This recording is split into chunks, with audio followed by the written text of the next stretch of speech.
Nothing can be taken for granted when you get to Mars. There's a lot of things we just don't know.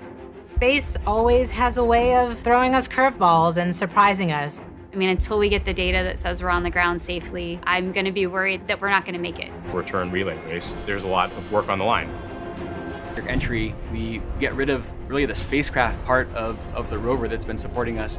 We come at 12 to 13,000 miles per hour.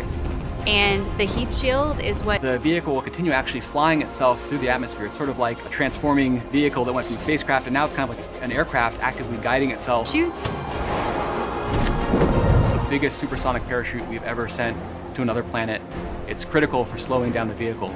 Fundamentally, Perseverance is a different rover. She's bigger, she has different instruments. We've added a lot of smarts on the inside to make it more capable. Basically an ancient lake bed and one of the most promising places to look for evidence of ancient microbial life and to collect samples for future return to Earth. You look at Jezero, all you see is danger. How do we go to a site? That shield, which has protected us all the way through entry, is no longer necessary. We need to get that off so that we can actually see the ground. Perseverance will be the first mission. Once Perseverance has figured out where she is, we jettison the back shell and parachute and light up our rockets. Those rockets help us steer to a safe landing spot that's nearby. That descent stage takes us all the way down to about 20 meters off the ground. That's when we start the sky crane maneuver. Once the rover has hit the ground, the descent stage will cut loose from the rover and fly away to a safe distance. Surviving that 7 minutes is really just the beginning for Perseverance. Its job, right, being the first leg of sample return, to go look for those signs of past life on Mars. All that can't start until we get Perseverance safely to the ground.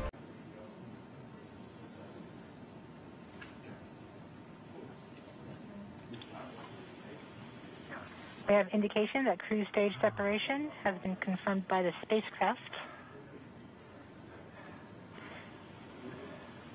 We're off on a good start. In about 1 minute, Perseverance's landing software will wake up and begin the final preparations for entry. The first action it will do is to fire warm-up pulses with its entry thrusters. These pulses ensure that the spacecraft gets the thrust that it wants during entry interface. We're about 9 minutes from entry interface. The spacecraft Perseverance is currently transmitting heartbeat tones. These tones indicate that Perseverance is operating normally and has nothing significant to report. Yes, yes, yes. The navigation has confirmed that the parachute has deployed and we are seeing significant deceleration in the velocity. Our current velocity is 440 meters per second at an altitude of about 12 kilometers from the surface of Mars.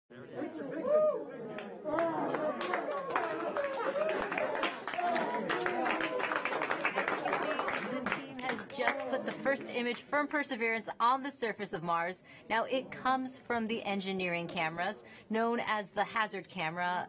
This camera is mainly used to help the rover drive safely around Mars, and we will get higher resolution photos later in the day. We also have a student question for you. This is Sophia's video.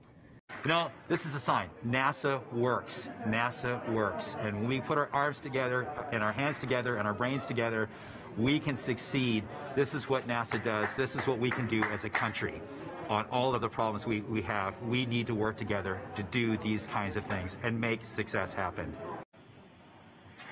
Touchdown confirmed. Perseverance safely on the surface of Mars, ready to begin seeking the signs of past life.